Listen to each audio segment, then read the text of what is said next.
my news department will appreciate that on Friday when they have to fill with a fluff story.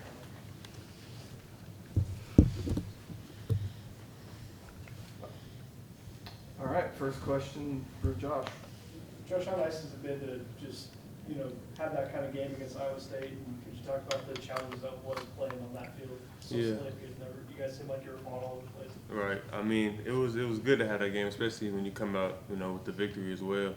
So, yeah, man, was definitely happy with my performance. Not all the way, I had a few drop balls here and there, but that comes with practicing. And man, that field was they told us the whole week how the field conditions were gonna be. The first half was, I didn't feel like it was the worst, but once it started raining, then that's when it really buckled down to trying to make sure I'm getting my feet into the ground and all that. So.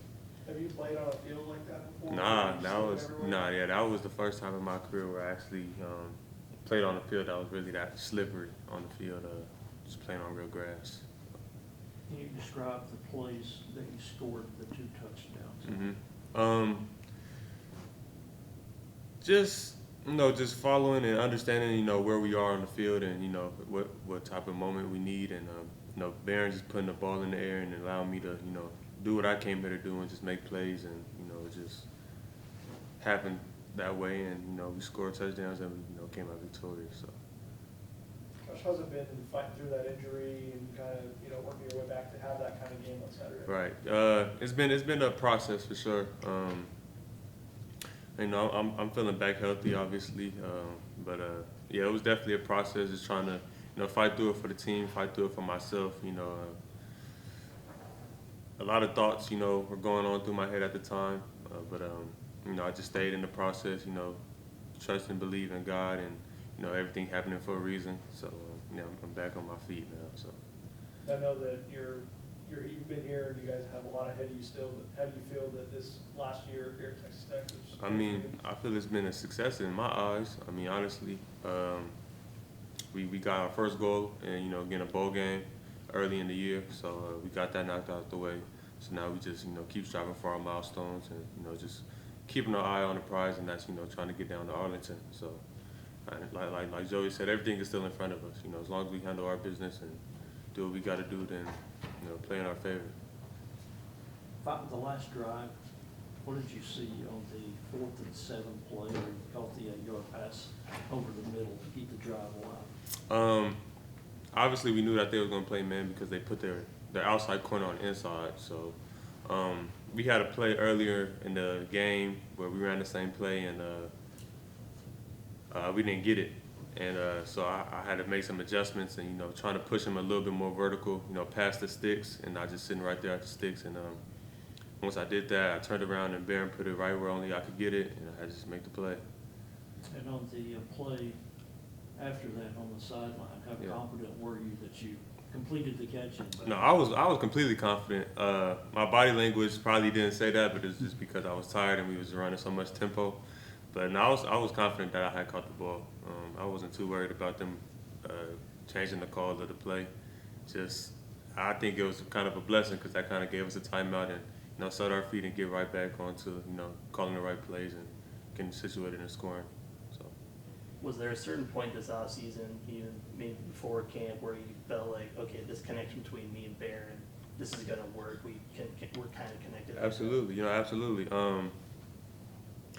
Throughout camp, beginning of the camp, B couldn't do too much. So, the stuff that, when Barron got out there, I made a kind of an emphasis that we, kind of get our connection, as soon as possible, as soon as he got right back into it. So, obviously it's led us, this far into the season, and so we just got to keep striving to keep, building on it and, heading to the Big 12 championship.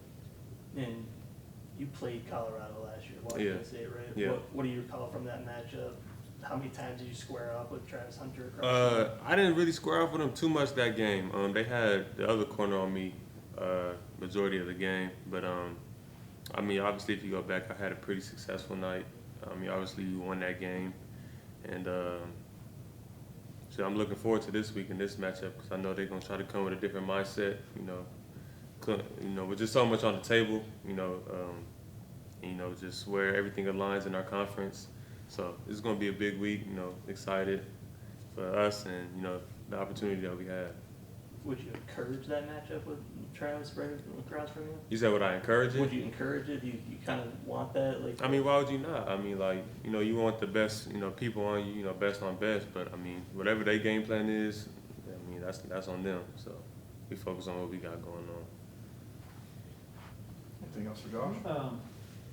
What's, what's your thought on Deion Sanders? I mean, you don't, I'm sure, have any recollection of him really as a player much, do you? I mean, obviously you've seen like the highlights me growing up. You know, my pops talk about it all the time. Used to talk about it all the time. But I mean, everybody knows Deion. Deion is a Hall of Famer. You know, a great coach for Colorado. I think he's a treasure. You know, and just what we have going on in college football right now, and you know, a big vocal point in how things are done. But I mean, I think Coach Prime is a good coach. I think he's a great mentor for his team and the players and everything. And I mean, he's always on, you know, the news or something, you know, making something happen for his team. So I think he's a great coach. Josh, as far as the catch stat goes, you're on pace to reach close to 100 in program history. And if you were to reach that, you'll be alongside the likes of Jason Morrow, Danny Amendola, and Michael Crabtree. What's that kind of mean for you to be joining those guys in that kind of numbers for this program? Yeah, I mean, obviously, I mean, it's obviously a blessing, you know, be, you know, in those names of those great players that played here before. You know, I haven't really sat down and really thought about it as that, you know, but now that you say that, you know, it's kind of a big moment now that you say that. I mean, I just got to keep doing what I got to do, you know, and just now I got to actually reach the point, you know, it's just a potential right now, but just being brought up in conversation with those names is a great thing for me, so I appreciate it. All right, we'll let Josh go and bring up, Barron looks ready. Appreciate y'all. Thanks, Josh. Sir.